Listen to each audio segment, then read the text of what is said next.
আল্লাহর নবীর সাহাবী আসিফ রাদিয়াল্লাহু তাআলা আনহুর বিরুদ্ধে মাথা এনে দেওয়ার জন্য পুরস্কার ঘোষিত হয়েছে। যদি কেউ আসিফের মাথা এনে দিতে পারে, কমপক্ষে 100 উট এনাম দেওয়া হবে, পুরস্কার দেওয়া হবে।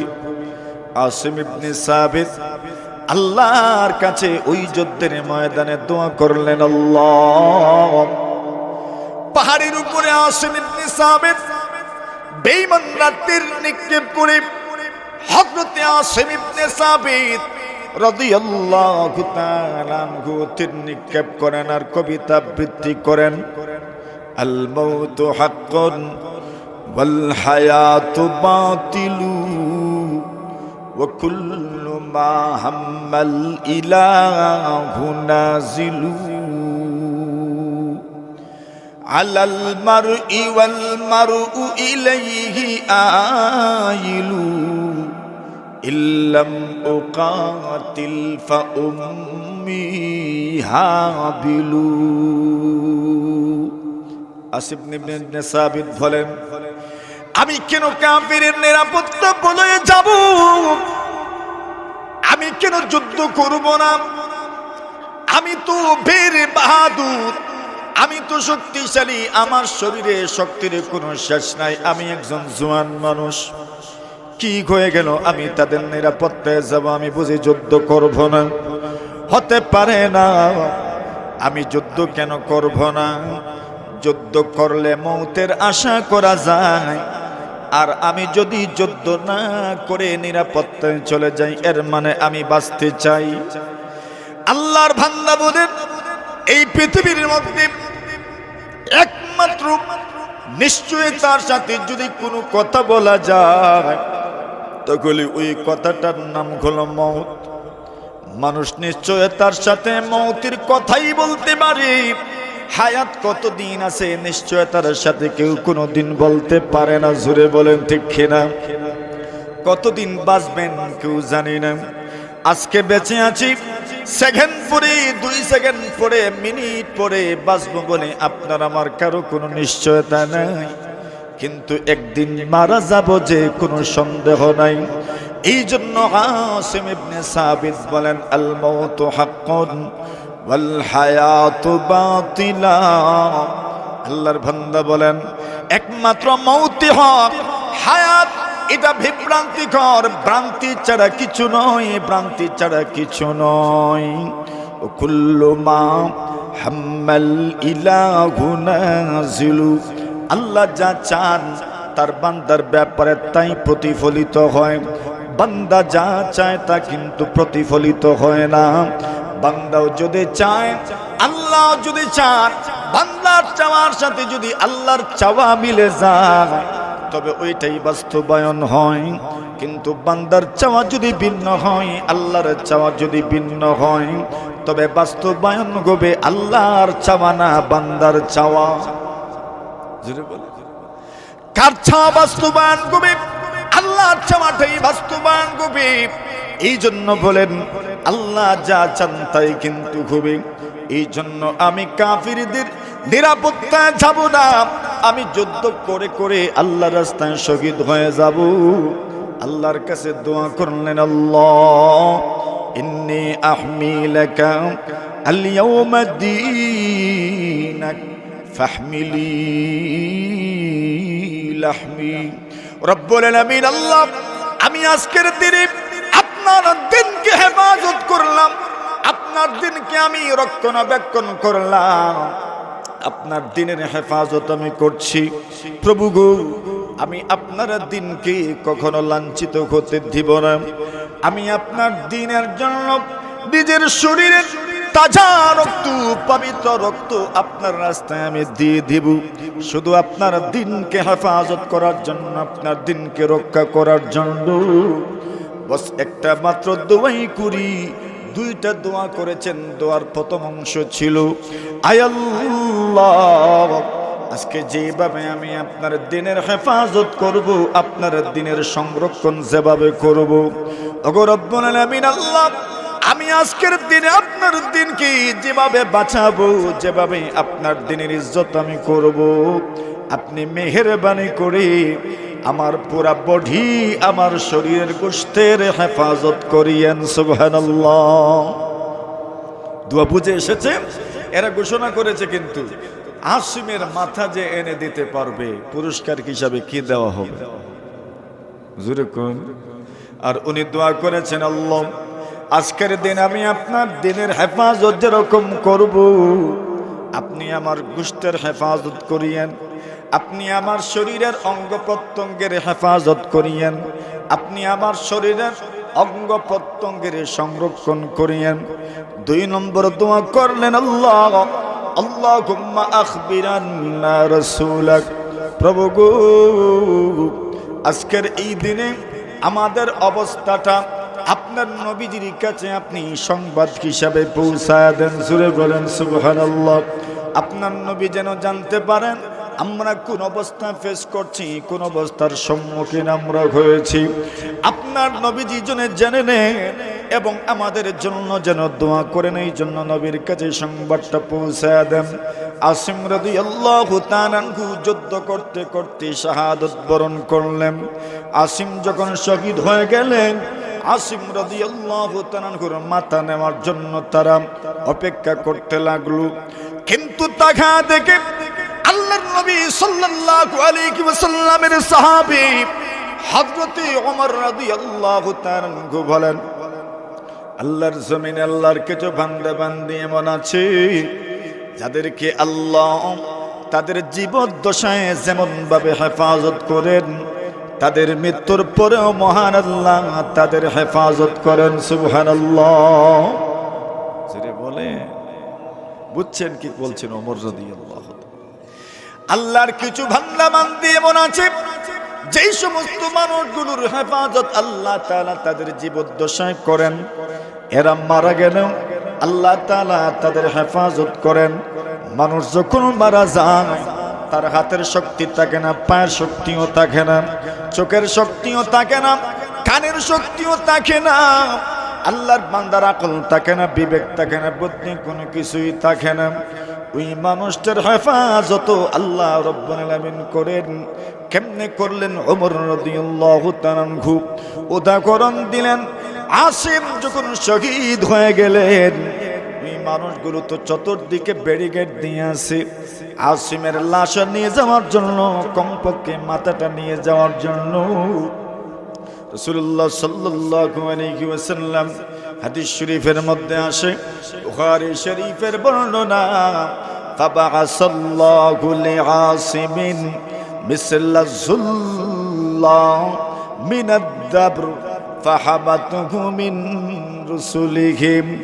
আল্লাহর নবীজি সাল্লাল্লাহু আলাইহি ওয়াসাল্লামের সাহাবায়ে কেরাম বলেন, পয়গম্বর আলাইহিস সালাতু ওয়াস সালাম থেকে বর্ণিত, নবীজি সাল্লাল্লাহু আলাইহি ওয়াসাল্লাম বলেন, আল্লাহ পরমার্থিকারে আলম এই পৃথিবীর মধ্যে এমন এমন বান্দা বান্দি আছে যাদের দোয়া আল্লাহ তাআলা কবুল করেন। বিশেষ করে যদি মুসাফির হয়, পেরেশানিতে যদি হয়, যেই দোয়া করে আল্লাহ তার দোয়া কবুল করে নেন। উনি দোয়া করেছেন, আল্লাহ মেহেরবানি করে আমার গোশতের হেফাজত করিও গো।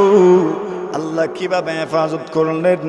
আসিমের লাশ যে জায়গাতে পড়ে আছে তাকে দেখা যায় বিষাক্ত পোকা, মনে করেন আমরা সহজে বলি মৌমাছি অথবা বলার মতো। আল্লাহ রাসূল বলেন, আল্লাহ পরমার্থিকারে আলম মুহাম্মদুর রাসূলুল্লাহ সাল্লাল্লাহু আলাইহি ওয়াসাল্লাম বলেন, এই দুনিয়াতে আল্লাহ যাকে হেফাজত করতে চান, ছোট্ট ছোট্ট পাখি পরিন্দার মাধ্যমেও আল্লাহ হেফাজত করতে পারেন। আসহাবে ফিলকে আল্লাহ ধ্বংস করে দিলেন, ছোট্ট ছোট্ট ছোট্ট ছোট্ট পাখি পরিন্দার মাধ্যমে আল্লাহ ধ্বংস করে দিলেন। আল্লাহ চাইলে তো একজন মানুষের হেফাজত ছোট্ট পোকামাকড় দিয়েও করতে পারেন। আল্লাহ পয়গম্বর আলাইহিস সালাতু ওয়াস সালামের কথার বাস্তবতা প্রমাণ হয়েছে। ওনারা বলেন, আমরা তাকা দেখি আসিমের লাশ যেখানে পড়ে আছে, বলার মতো, বিমরুলের মতো, বিষাক্ত প্রাণীর মতো একদল প্রাণী উপরে উড়াউড়ি করে, উপরে উড়াউড়ি করে। মুশরিকরা মনে মনে ভাবে, এই মুহূর্তে তো যদি লাশ আনার জন্য যায়, তবে বলার কামড় সহ্য করতে হবে, বিমরুলের কামড় সহ্য করতে হবে। আচ্ছা, সন্ধ্যার সময় যখন বিমরুল বলা চলে যাবে তখন তার লাশটা আমরা নিয়ে আসব। সন্ধ্যার সময় যাবে, এমন এক বন্যা আসলো, এমন ভাবে বৃষ্টি হইল, বৃষ্টির কারণে আসিম ইবনে সাবিত রাদিয়াল্লাহু তাআলা আনহুর লাশ মহান আল্লাহ ওই জায়গা থেকে সরায়া দিলেন। সুবহানাল্লাহ। আল্লাহ গোশতের হেফাজত করছেন নি? করছেন নি গোশতের হেফাজত? মানে আল্লাহ এমন ভাবে হেফাজত করেছেন, ওই দিন আল্লাহ তাআলা প্রথমাংশে ভিমরুল দিয়ে, বিষাক্ত পোকামাকড় দিয়ে আল্লাহ হেফাজত করেছেন, এরা কেউ কাছেই বিরতে পারে নাই। আর শেষমেশ আল্লাহ তাআলা এমন ভাবে বৃষ্টি দিলেন, বৃষ্টির পানির স্রোতে আসিম ইবনে সাবিত রাদিয়াল্লাহু তাআলা আনহুর লাশ ভেসে গেল।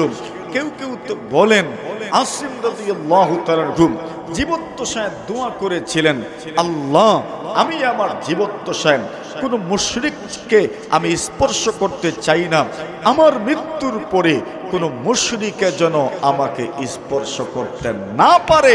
আল্লাহর দোয়া এমন ভাবে কবুল করেছেন, মৃত্যুর পরেও কোনো মুশরিক ওনার গায়ে ছুঁয়েও দেখতে পারে নাই, স্পর্শ করতে পারে নাই।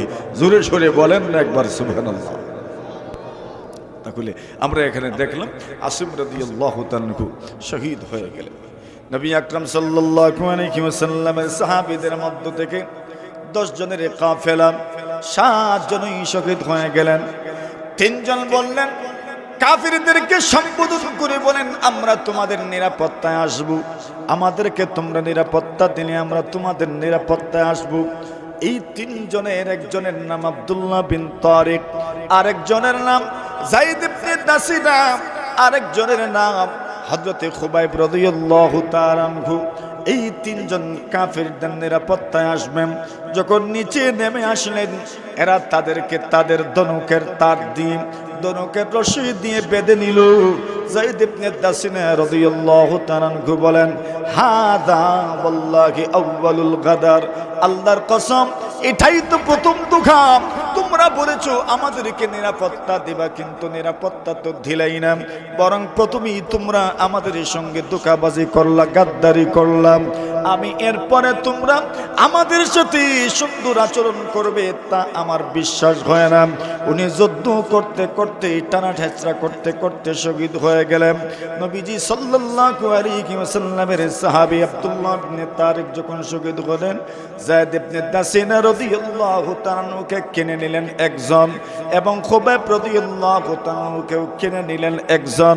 হারিস ইবনে আমিরের সন্তানেরা হযরত খুবাইব রাদিয়াল্লাহু তাআলা আনহুকে কিনে নিলেন, এবং উমাইয়া ইবনে খালাফের ছেলে সাফওয়ান ইবনে উমাইয়া হযরত যায়েদ ইবনে দাসিনাকে কিনে নিলেন। কেন? বদরের যুদ্ধে হযরত যায়েদ ইবনে দাসিনা রাদিয়াল্লাহু তাআলা আনহু সাফওয়ান ইবনে উমাইয়ার পিতা উমাইয়া ইবনে খালাফকে হত্যা করেছেন, আর হারিস ইবনে আমির কি হযরতে খুবাইব রাদিয়াল্লাহু তাআলা বদর যুদ্ধে হত্যা করেছেন। এরা তাদের পূর্বপুরুষ বাবাদের প্রতিশোধ নেওয়ার জন্য দুজনকে 2 খানদানের মানুষ কিনে নিল। উমাইয়া ইবনে খালাফ বদরের যুদ্ধে মারা গেছে।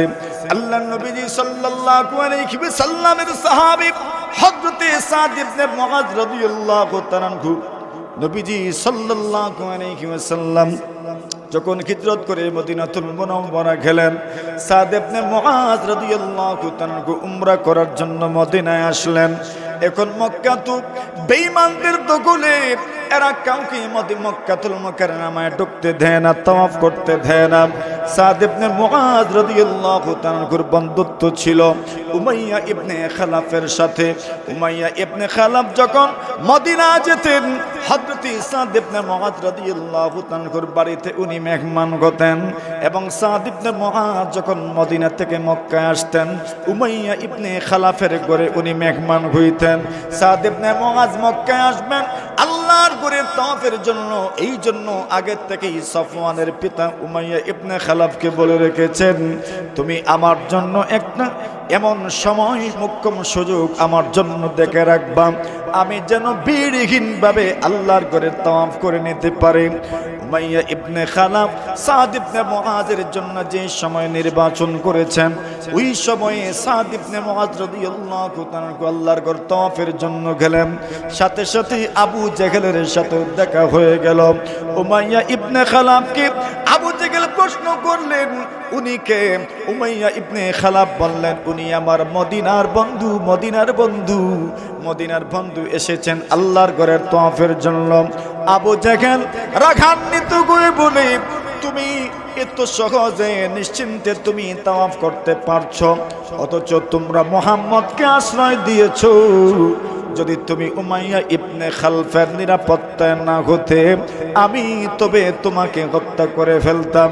সাদ ইবনে মুআজ উনিও আওয়াজ নিচু করলেন না, উনি তালে তাল মিলায়া, কণ্ঠে কণ্ঠে মিলাইয়া, চুকি চুক রেখে মক্কাতুল মুকাররমায় আবু জেহেলের বাড়িতে একদম মুশরিকদের সবচাইতে প্রভাব যেখানে সেই জায়গাতেই ঘোষণা করলেন, তুমি যদি আমার জন্য আল্লাহর ঘরে তাওয়াফ করতে বাধা দাও, তাহলে জেনে রাখো আমি তোমাদের জন্য তোমার জন্য চলাফেরা, তোমাদের জন্য জীবন যাপন করা, মক্কাবাসীর জন্য জীবন যাপন করাটাকেই আমি তোমাদের জন্য কঠিন করে ফেলব। কিভাবে? কেন বলেন? তোমরা তো ব্যবসা বাণিজ্যের জন্য তোমরা মদিনা হই কিন্তু সিরিয়ায় যাও, যখন সিরিয়া যাবে আমরা মদিনার রাস্তা যদি বন্ধ করে দিই, তবে তোমাদের রুজি রুটি আর কিছুই থাকবে না। এই জন্য আওয়াজ উঁচু করিও না, আমাদের কাছেও রিমোট আছে, ব্যবসা বাণিজ্য যদি বন্ধ করে দেই তবে নাকে কিন্তু মারা যেতে হবে, পরে পস্তাইলেও কাজ হবে না। সুবহানাল্লাহ বলেন। একবারে ঘরে ঢুকে দমকি দেওয়া যাকে বলে আর কি।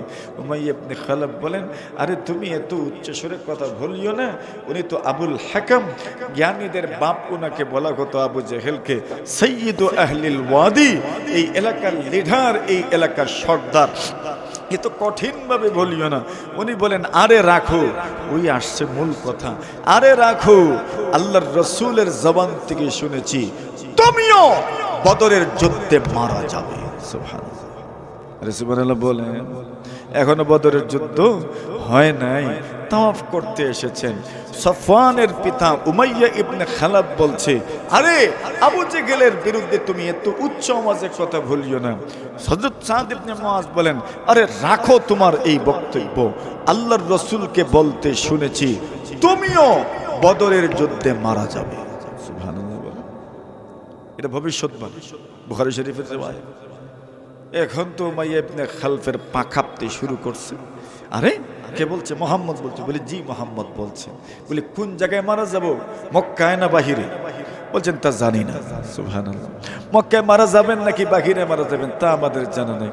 এখন বদর যুদ্ধের সময় হয়েছেটা কি, এখন উনি গিয়ে ঘরওয়ালিকে বলছেন, শুনছো আমার ইয়াসরিবের ভাই, আমার মদিনার ভাই আমাকে বলছেন, মোহাম্মদ নাকি বলছেন আমি বুঝি এক যুদ্ধে, বদরের যুদ্ধে নাকি আমি মারা যাব, কোন এক যুদ্ধে নাকি আমি মারা যাব।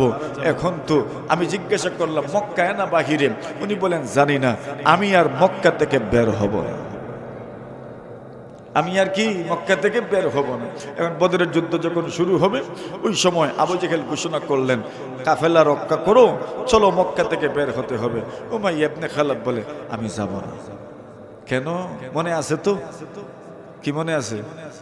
আরে সাদ ইবনে মুআজ আমার বন্ধু বলে গেছেন, মোহাম্মদ নাকি বলেছেন আমি মারা যাব, বলছেন আমি যাব না। এখন উনি যাবেন না, উনিও তো এক লিডার মানুষ। এখন আবু জেহেল বললেন, তোমার মতো লিডিং পারসনটা যদি যুদ্ধে না যাও তাহলে বাকিরা কি বলবে, বাকিদেরকে আমরা যুদ্ধে কেমনে নিব? শেষমেশ উনি বলছেন আচ্ছা যাব। তবে এখন বাড়িতে আসলেন, আর আসার পরে স্ত্রীকে বললেন আমি যুদ্ধে যেতে চাই।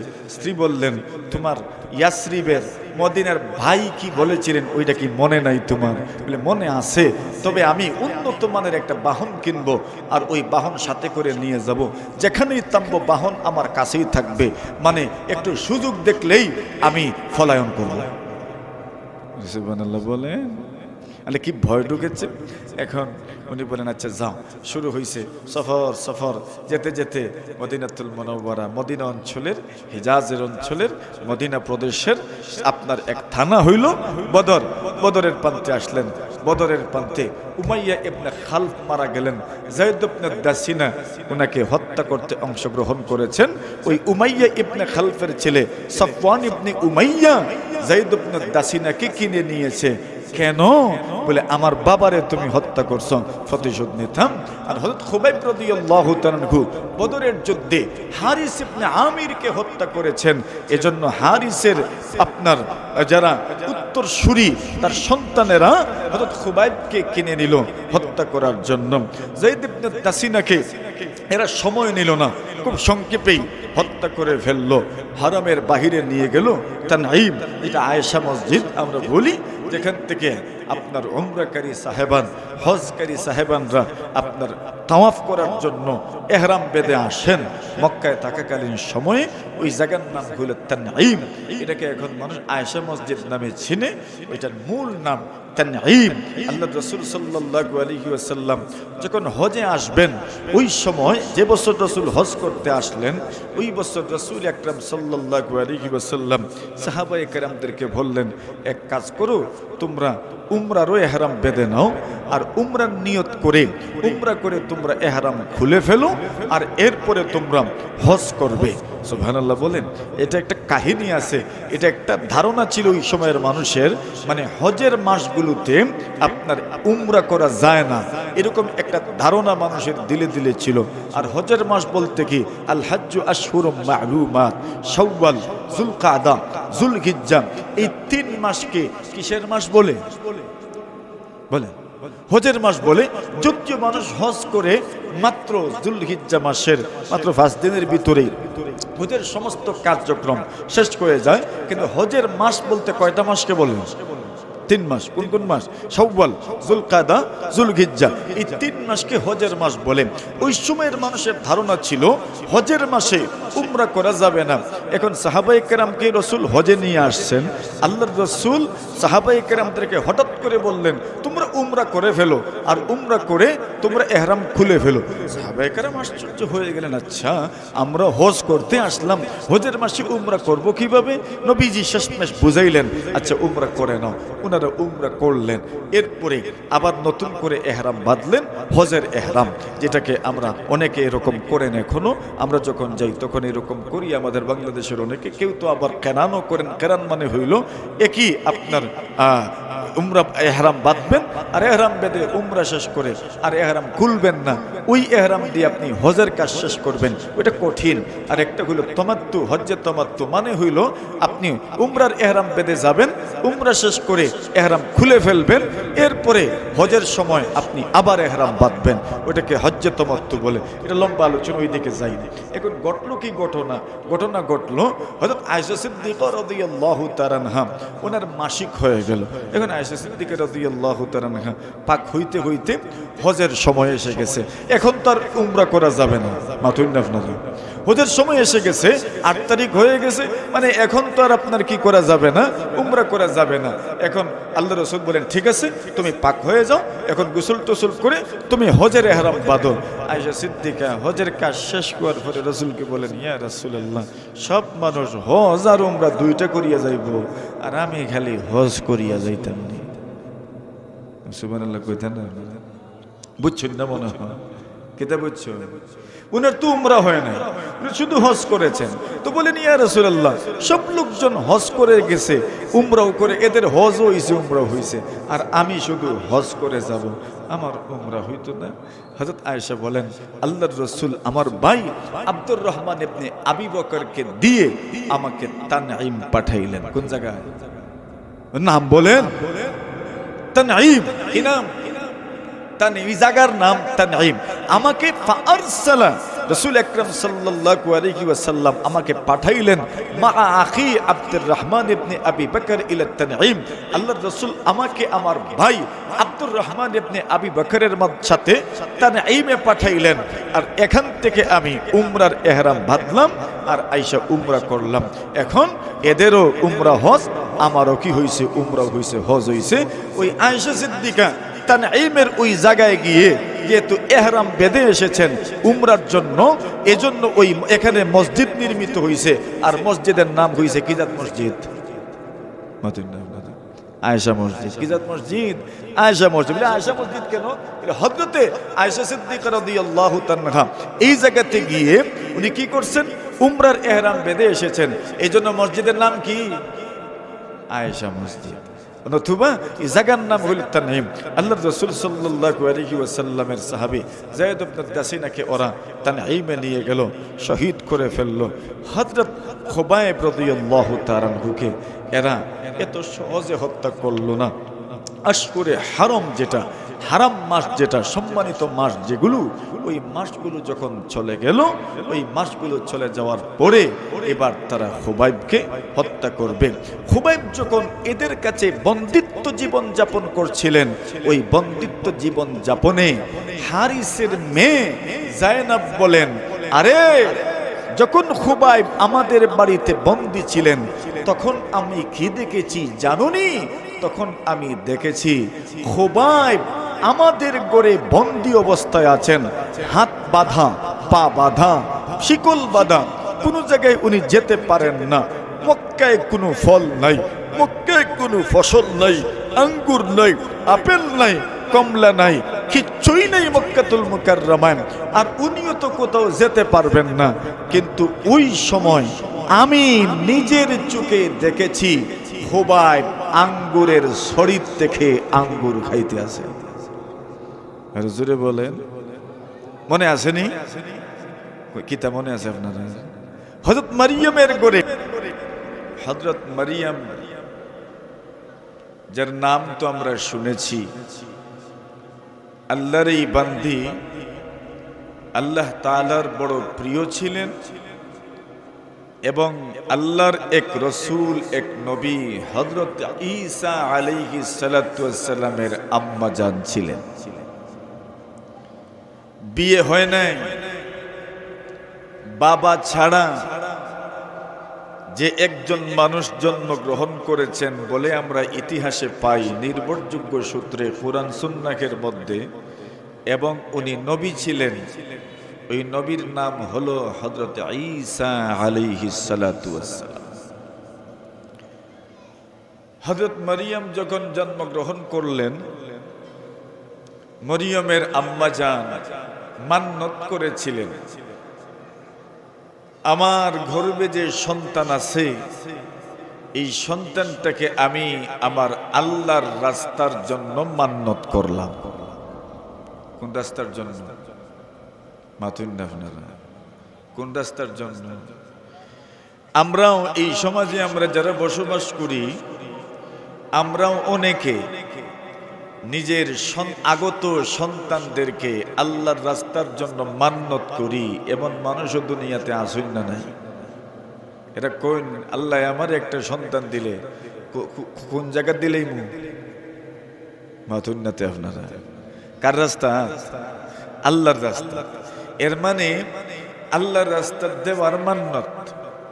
আর উনি এমন এক মহিলা ছিলেন যেই মহিলার স্বামী মারা গেছেন, ইমরান মারা গেছেন, আর ইমরানের স্ত্রী মারিয়ামের আম্মা মান্নত করেছেন, আল্লাহ আমার গর্ভের যে সন্তান আছে এই সন্তানটাকে আমি আপনার রাস্তার জন্য মান্নত করলাম।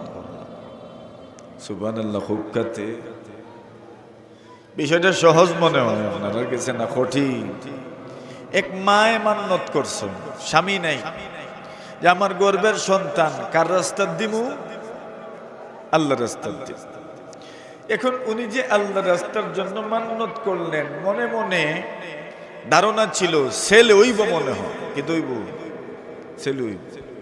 কিন্তু দেখা গেল যখন জন্ম হইল, দেখা গেল ছেলের পরিবর্তে জন্ম নিয়েছেন মেয়ের নাম হইল মরিয়ম। সুবহানাল্লাহ।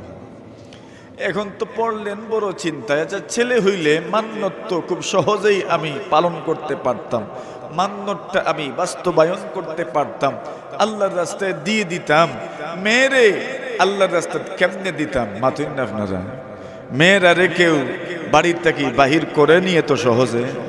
কত মানুষ আছে এরা মেয়েরারে বোর্ডিং গৌ দিত চায় না, ছেলে হইলে আচ্ছা ঠিক আছে, কিন্তু মেয়ে এত আদরের, এত মায়ার, এত মমতার, এত স্নেহের, আর এদের প্রতি তো পুরুষের মহব্বত সবার চাইতে বেশি, বাবাদের মহব্বত সবার চাইতে বেশি।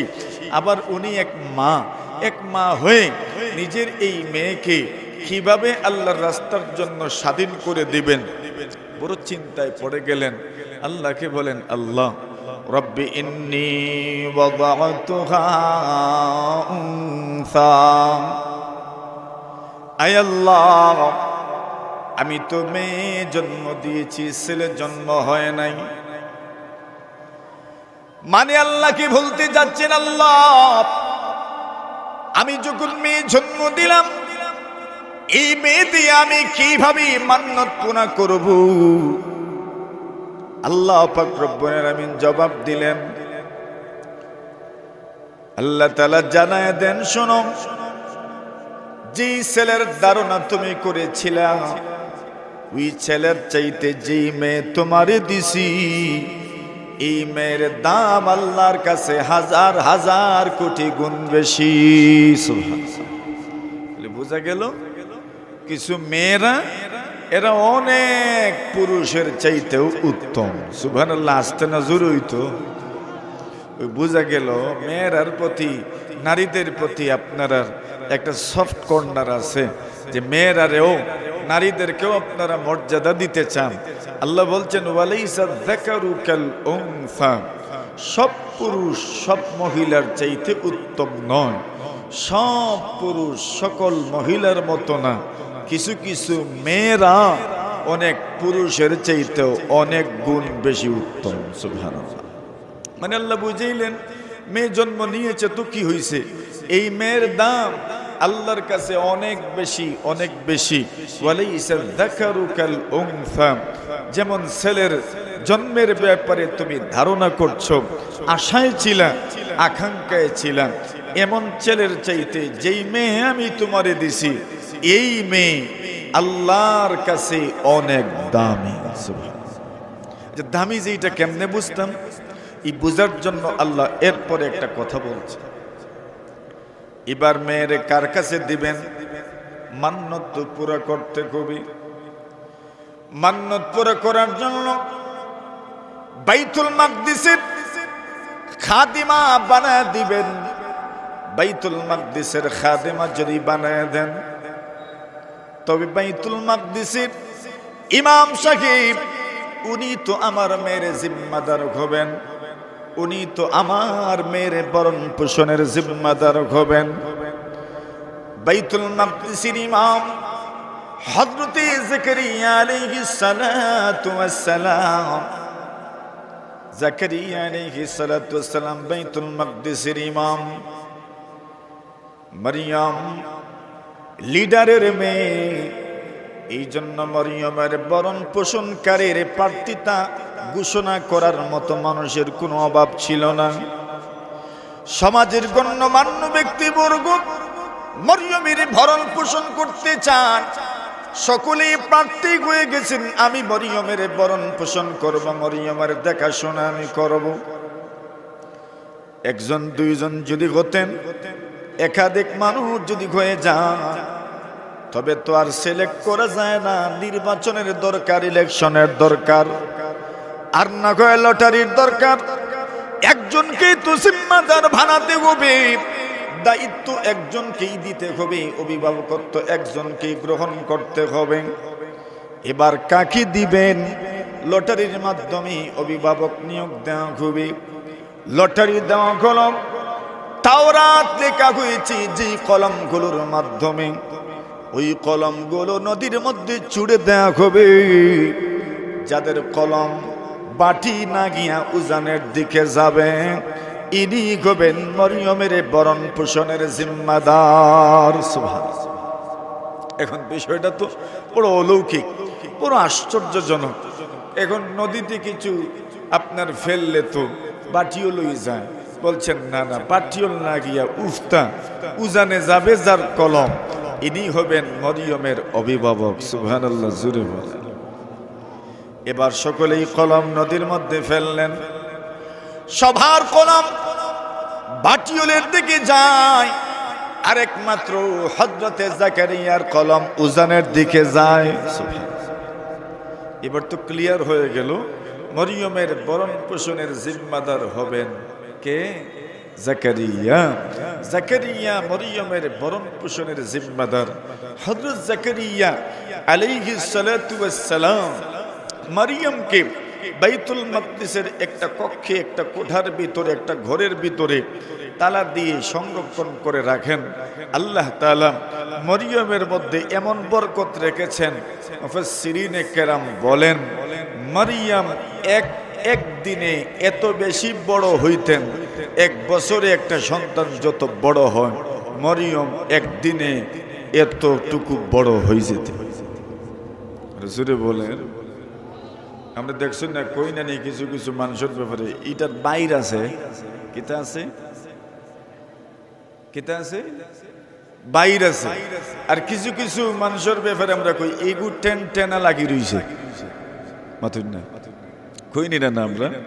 হযরত মারিয়াম ওয়া আমবাতাহা নাবাতান হাসানা, মারিয়াম এমন ভাবে বাড়েন যে একদিনে এতটুকু বেড়ে যেতেন, প্রায় এক বছরে একটা সন্তান যতটুকু বড় হয় মরিয়ম এক এক দিনে এতটুকু বড় হয়ে যেতেন। জোরে বলেন সুবহানাল্লাহ। আচ্ছা, এখন আল্লাহর বরকতের লীলা খেলা দেখেন। জাকারিয়া বলেন, আল্লাহ নিজে বর্ণনা করছেন, কুল্লামা দাখালা আলাইহা জাকারিয়াল মিহরাব।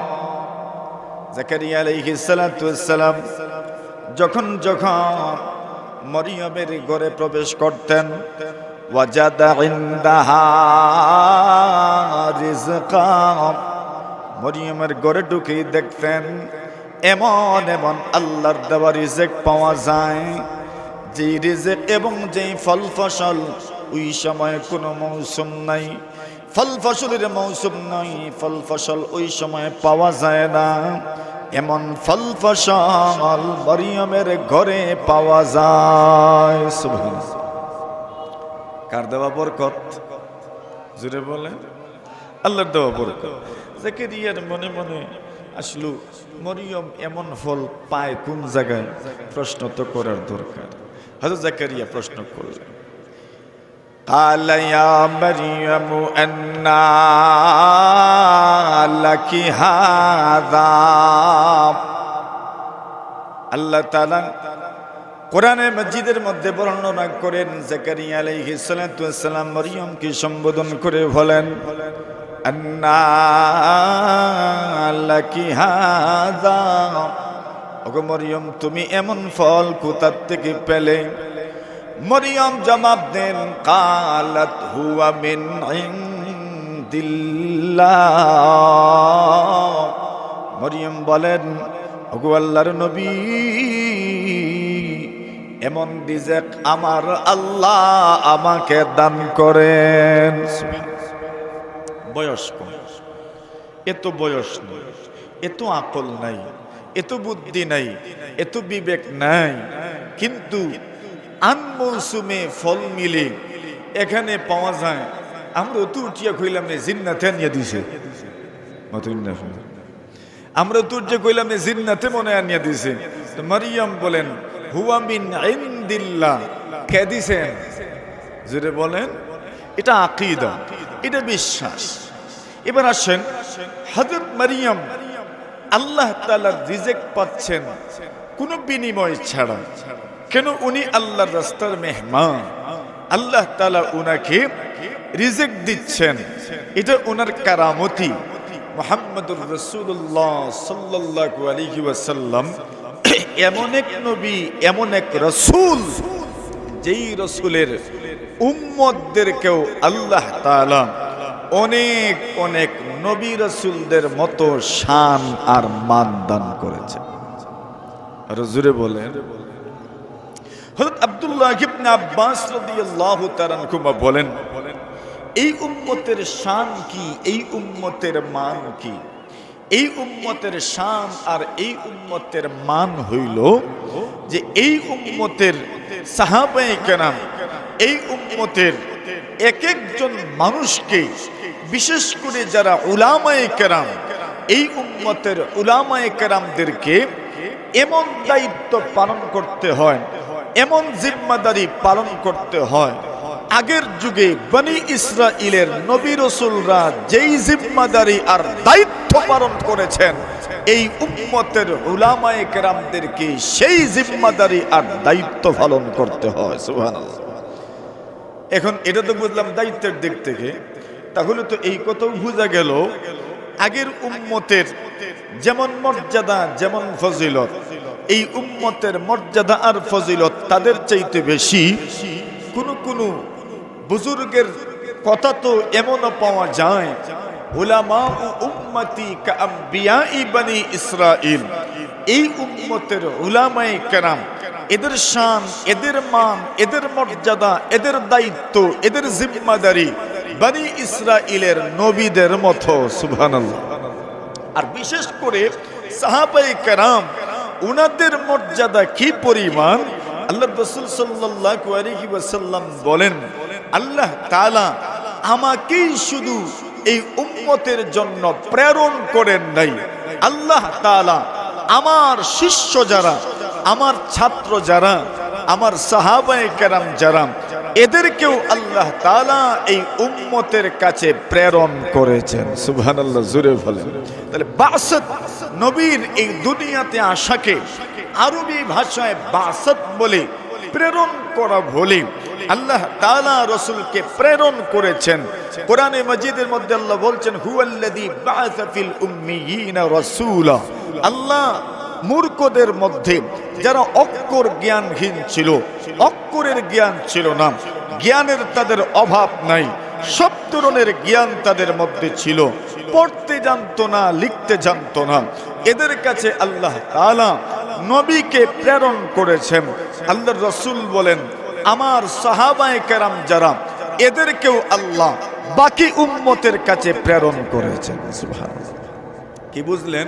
আল্লাহর রাসূলের নবুয়ত, আমাদের নবীর নবুয়ত, আমরা যেভাবে বলি এখারা আর দুইয়ারা, বুঝুননি শব্দ? এখারা আর বলে এখারা দিলাম আগে, এর বাদে আর একবার দেওয়ারে কিতা কই আমরা? এই শব্দ বুঝাইছেন আপনারা?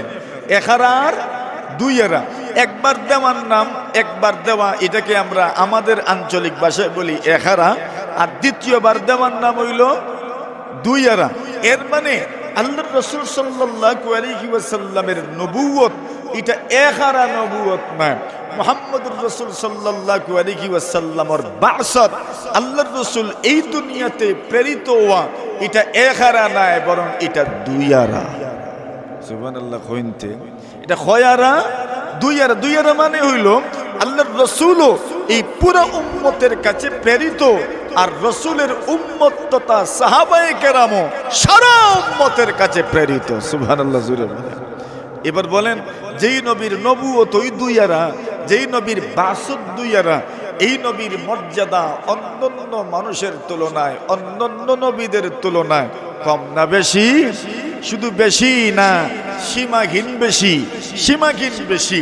আল্লাহ তাআলা এই উম্মতের সাহাবায়ে কেরামদেরকে যেমন ভাবে বাসতের গুণে গুণান্বিত করেছেন, প্রেরিত হওয়ার গুণে গুণান্বিত করেছেন, আল্লাহ তাআলা এই উম্মতের সাহাবায়ে কেরামদেরকে, যারা প্রথম তবকা, যারা প্রথম দল, যারা সরাসরি নবীজির সামনে বসেছেন, নবীজির কাছে পড়েছেন, নবীজির কাছে বসে পড়েছেন, নবীজির শিষ্যত্ব গ্রহণ করেছেন, এদের মধ্যে বনি ইসরাইলের নবীদের মধ্যে যেই সকল মুআজিজা পাওয়া যেত, আল্লাহু আকবার, মুহাম্মদুর রাসূলুল্লাহর সাহাবায়ে কেরামদের মধ্যেও এই ধরনের কারামত পাওয়া যেত। জোরে বলেন সুবহানাল্লাহ।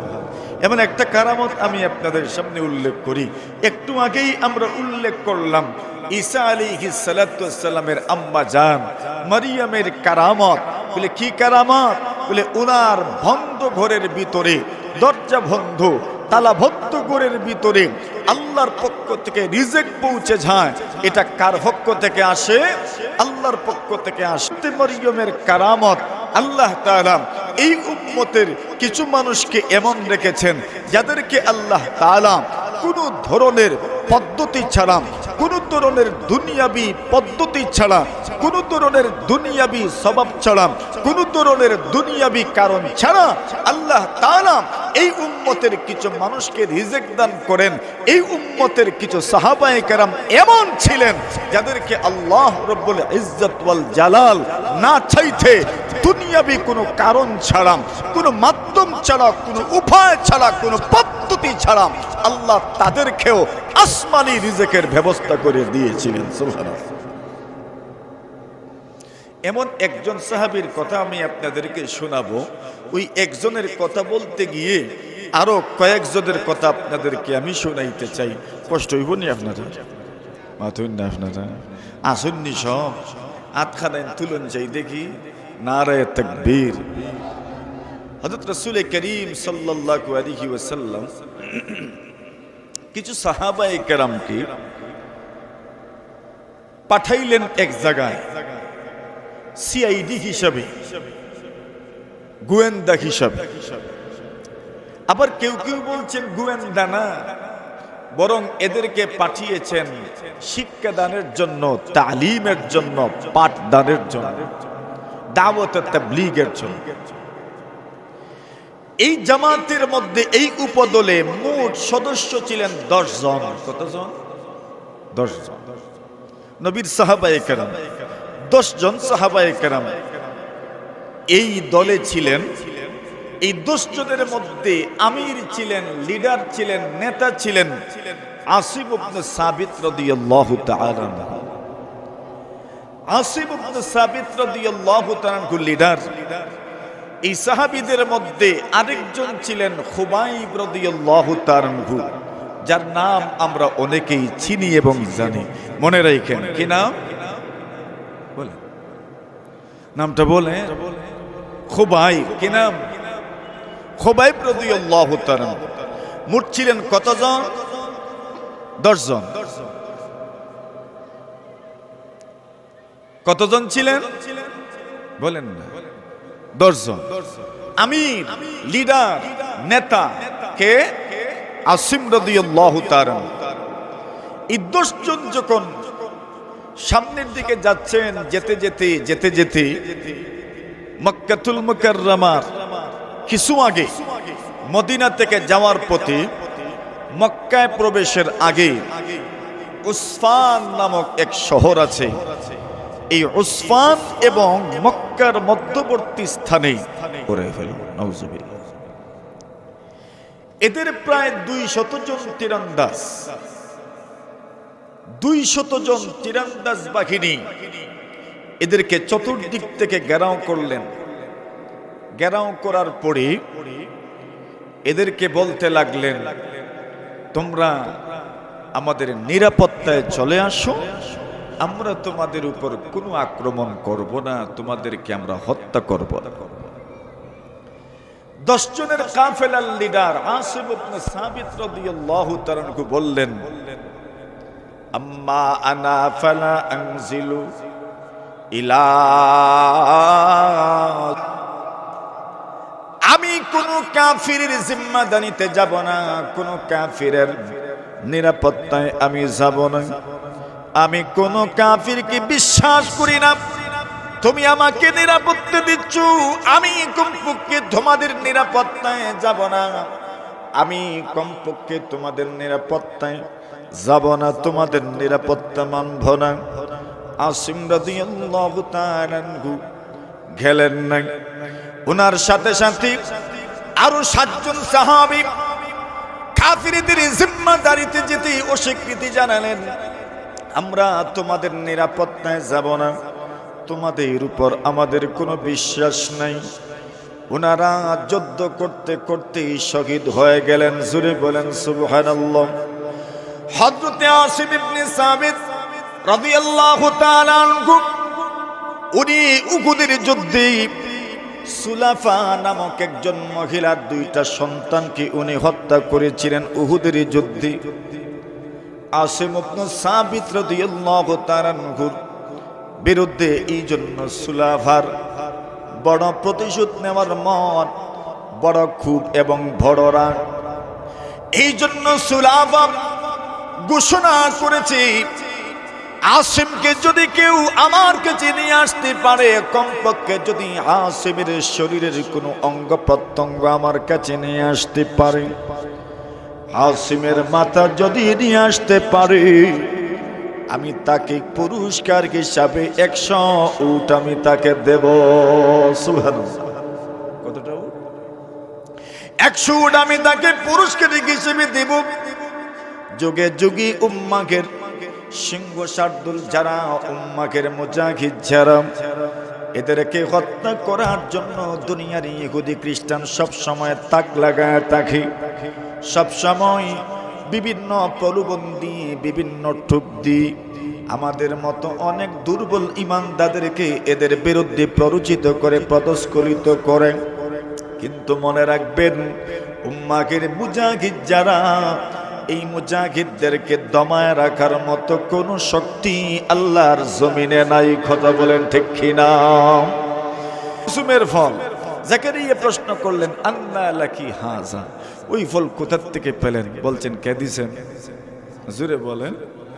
খুবাইব রাদিয়াল্লাহু তাআলা সম্পর্কে উনি বলেন, মা রাআইতু আসীরান কাত্তু খায়রান মিন খুবাইব। আমি এই দুনিয়াতে অনেক বন্দী দেখেছি, কিন্তু খুবাইবের চেয়ে উত্তম কোন বন্দী আমি দেখি নাই। কেন উত্তম বন্দী দেখি নাই? আমি দেখেছি খুবাইব ইবনে আদি ইয়াকুলু মিন কিতাফি ইনাবিন ওমা বিমাক্কাতা মিন সামারাতিন ওয়া ইন্নাহু লামুসাকুম বিল হাদিদ। আমি লক্ষ্য করে দেখেছি হযরত খুবাইব উনি শিকলে বাঁধা অবস্থায় আছেন, মক্কায় কোনো ফল ফসল নাই, কিন্তু আমি লক্ষ্য করে দেখেছি উনি আঙ্গুরের চড়ি থেকে আঙ্গুর খাইতে আছেন। সুবহানাল্লাহ। এমন ভাবে আঙ্গুর খাচ্ছেন, বলেন কোনো ফল নাই। উনি বলেন, বুঝে নিতে পেরেছি এটা খুবাইবের কারামতি ছাড়া আর কিচ্ছু না। জোরে বলেন সুবহানাল্লাহ। খুবাইবের কাছে কারামতি আসলো কেমনে? বলে, আল্লাহর দিন যারা মানবে, রসুলের দিন যারা মানবে, রসুলকে যারা মানবে, তাদের জন্য আল্লাহ হাজারো কারামত তাদের জন্য প্রস্তুত করে রেখেছেন। জোরে বলেন সুবহানাল্লাহ। এরপর তারা আমাদের মাধবপুরী হুজুর তো সে মানছেন বয়ান হইতো ইনশাল্লাহ, ঠিক আছে না? আমরা সকলেই শুনে যান। মাত্র কয়েক মিনিটের ভিতরে শেষ করছি, অনুমতি নেই, মাত্র কয়েক মিনিট।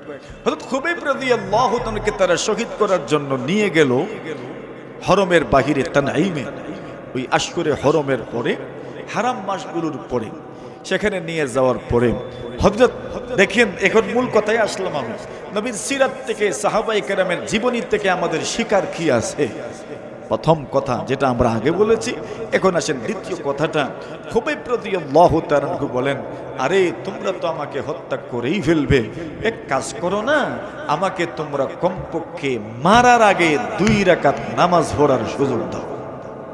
আরো জোরে বলেন, আরো জোরে। উলামায়ে কেরাম বলেন, এটার দ্বারা প্রমাণ হয় নবী আকরাম সাল্লাল্লাহু আলাইহি ওয়াসাল্লামের সাহাবীদের আমলের মাধ্যমে প্রমাণ হয়। এমন কঠিন সময়ে নামাজের মাধ্যমেই আল্লাহর কাছে কি চাওয়া? সাহায্য চাওয়া। উনি এই সময় সাহায্য চেয়েছেন যেন মরণটা যেন শেষটা সর্বোত্তম পন্থায় হয়। নামাজের চাইতে সর্বোত্তম পন্থা তো আর কিচ্ছুই নেই। জোরে বলেন ঠিক না ঠিক? খুবাইব রাদিয়াল্লাহু নামাজ পড়ে নিলেন। নামাজের পরে এইবার আল্লাহর কাছে দোয়া করলেন, আল্লাহুম্মা আহসিহিম আদাদা ওয়া কুতুলহুম বাদাদা ওয়া লা তুবকি মিনহুম আহাদা। আল্লাহ এদেরকে এক এক করে মেরে ফেলুক। আল্লাহ একজনকেও আপনি অবশিষ্ট রাখেন না, একজনকে আপনি রাখেন না, সকলকে আপনি শেষ করে দাও। খুবাইব রাদিয়াল্লাহু তাআলা বলেন, আমি ইচ্ছা ছিল নামাজ লম্বা করব, কিন্তু লম্বা করি নাই। কেন? তোমরা বলবে মৌতের ভয়ে আমি লম্বা নামাজ পড়ছি। যদি তোমরা এমন মনে না করতে আমি এত লম্বা নামাজ পড়তাম, এত লম্বা নামাজ আমি পড়তাম, কিন্তু তোমরা ভাববে মরণের ভয়ে এমন করেছি, এই জন্য আমি লম্বা নামাজ পড়ি নাই। হযরত খুবাইব রাদিয়াল্লাহু তাআলা আনহু নিজের ওই সময়ের চিত্রটা একটা কবিতার মাধ্যমে আবৃত্তি করেছেন। লাকাদ জাম্মাআল আহজাবু হাওলি ওয়া আল্লাবু قبائلهم واستجمعوا كل مجمعي وكلهم مبد العداوة جاهدوا علي لأني في وثاق بمضيعي لقد جمعوا أبناءهم ونساءهم وقربت من جذع طويل ممنع إلى الله أشكو غربتي ثم كربتي وما أرصد الأحزاب لي عند مصرعي فذا العرش صبرني على ما يراد بي فقد بضعوا لحمي وقد ياس مطمعي وقد خيروني الكفر والموت دونه وقد هملت عيناي من غير مجزعي وما بي حذار الموت إني لميت ولكن حذاري جحظ نار ملفعي فلست أبالي حين أقتل مسلما على أي جنب كان في الله مصرعي وذلك في ذات الإله وإن يشاء يبارك على أوصال شلبي ممزعي فلست بمبد للعدو تخشعا ولا جزعا إني إلى الله مرجعي الله أكبر বলেন। বড় সংক্ষেপে বলছেন কথাগুলো, শেষ কথা সার কথা, শেষ কথা আর সারাংশ কথা। খুবাইব শহীদ হয়ে গেলেন, শুধু এতটুকুই বলছেন, আরে ও দুনিয়ার বেঈমানেরা, আমি যদি আল্লাহর রাস্তায় শহীদ হয়ে যাই, শরীরের যদি টুকরো টুকরোও যদি হয়ে যায়, প্রতিটি টুকরায় বরকত দেওয়ার ক্ষমতা আল্লাহর আছে না নাই? আরে জোরে বলেন। আমি যে শহীদ, আমার কোনো চিন্তা নেই, কোনো টেনশন নেই। কেন? আমার শরীরের প্রতিটি পশমে পশমে টুকরো টুকরোয় বরকত দিবেন কে? আল্লাহ। তানিবে ওনাকে ফাঁসির কাষ্টে ঝুলানো হয়েছে। মজার কথা হইল, ওনাকে যখন এরা ফাঁসির কাষ্টে ঝুলিয়েছে, এরা 40 জন পাহারাদার নিযুক্ত করে রাখছে, লাশ যেন কেউ না নিয়ে যেতে পারে। রাসূলুল্লাহ সাল্লাল্লাহু আলাইহি ওয়াসাল্লাম জুবাইর রাদিয়াল্লাহু তাআলা আনহু আর মিকদাদ রাদিয়াল্লাহু তাআলা আনহুকে খুবাইবের লাশ আনার জন্য পাঠিয়েছেন। এরা যখন এসেছেন, 40 দিন হয়ে যাওয়ার পরেও দেখা গেছে খুবাইবের লাশ যেমনের এমনি আছে। আরে জোরে বলেন। আচ্ছা, এরপরে আরো আশ্চর্যের কথা হইল, খুবাইবকে যখন ওরা নিয়ে যাচ্ছেন, এমত অবস্থায় নিয়ে গেছেন, এরা কেউই টের পায় নাই। পরে তারা সকালবেলা দেখে, আরে খুবাইবের লাশ তো নাই। তালাশ করতে করতে পেল, জুবাইর আর মিকদাদ খুবাইবের লাশ নিয়ে যাচ্ছেন। জুবাইর রাদিয়াল্লাহু তাআলা আনহু এরা পাকড়াও করেছে। জুবাইর রাদিয়াল্লাহু তাআলা খুবাইবের লাশ মাটিতে রেখেছেন, এমনিতেই মাটি ফাটা দিয়েছে, আর খুবাইবের লাশ সাথে সাথেই মাটি গিলে নিয়েছে। জুরে বলেন সুবহানাল্লাহ। এজন্য খুবাইবকে বালিউল আরদ বলা হয়। আল্লাহর জমিন যাকে গিলে নিয়েছে, ওই সাহাবীর নাম হইল খুবাইব রাদিয়াল্লাহু তাআলা আনহু। ওনার লাশটাও কাফিরের হাতে পৌঁছে নাই। সুবহানাল্লাহ। আল্লাহ তাআলা এই উম্মতের সাহাবায়ে কেরাম, এই উম্মতের কিছু মানুষের মধ্যে আল্লাহ এমন যোগ্যতা রেখেছেন। কেন? এই কারণে আল্লাহ তাদেরকে এই উম্মতের হিদায়তের জন্য, আল্লাহ তাআলা এই উম্মতের নেগরানির জন্য উলামায়ে কেরামদের জিম্মাদারি আছে।